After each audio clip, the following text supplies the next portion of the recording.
Hi, I'm Angela Littleton. Welcome to our series on navigating the public art process. For an artist, winning and completing a public art commission can be a gratifying and rewarding experience. The mayor will stop by to dedicate your piece. Grateful citizens will admire your work. You could walk away with a little money if you budget right. You will have added immensely to the quality of life in your community. Plus, you'll leave your artistic genius for generations to experience. Who could walk away from that?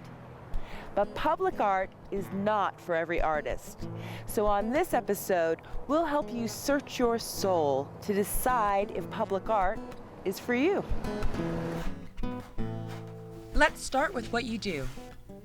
Do your artistic talents translate well into the realm of public art? Most public art pieces are large and are intended to be viewed by lots of people. If your preferred medium is miniature watercolors, chances are you're not going to win a commission to create a monumental work honoring your city's founder. Can you be realistic about your skills? Yes. Mom still has your first drawings scotch taped to the fridge, but have you developed your artistic sensibility and talents to the point where the city would be willing to spend $100,000 on your idea? In other words, have you mastered your medium? Do you enjoy paperwork? Well, no, we wouldn't expect you to, but you should be prepared to fill out everything in triplicate. You'll be signing contracts and work orders. You'll need to bill the city for your work and provide the paperwork to show you did what you said you did. You'll have to get insurance. You'll have to pay taxes. Do you work well with others? This is a key question because making public art, like making a movie, is a collaborative process. As the public art process has matured, communities are moving away from the idea of simply hiring a big-shot sculptor to plot down the result of his or her latest inspiration in your city.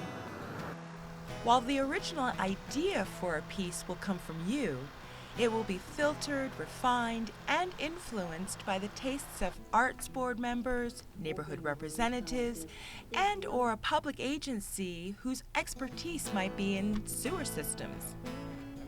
You'll work with government staff from public art managers to zoning officials. In other words, if your conception of being an artist is locking yourself away in a studio for months, then finally revealing your work to an admiring and unquestioning audience, public art may not be your calling. It's important to remember that no work of public art will satisfy everyone. It's not intended to. When folks line up to take pot shots at your artistic concept during the process, realize it's just part of the job. If your finished piece sparks a passionate public discussion, consider your work a success. Corral's artist Robert Wilson learned on his Flyway project, the biggest hurdles came near the end of the process when he was trying to get governmental approval. Wilson had to go before the Albuquerque City Council to argue for his work. Most projects will never reach that point, but be prepared to aggressively defend your concept. At the same time, be willing to put your ego aside and do your best to come up with a solution that reflects the wishes and aspirations of the community and still maintains your sense of artistic integrity. Thick skins preferred. Public artist Cassandra Reed probably said it best.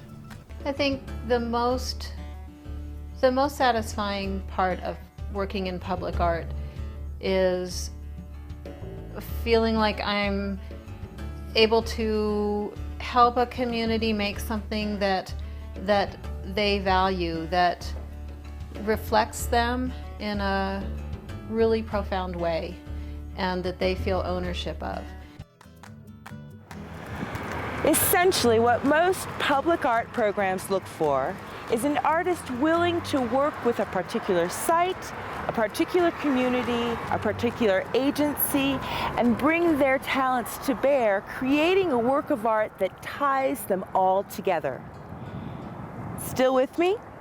Then join me for part 2 of our series, when we will explain how to apply for a public art project. I'm Angela Littleton. See you next time.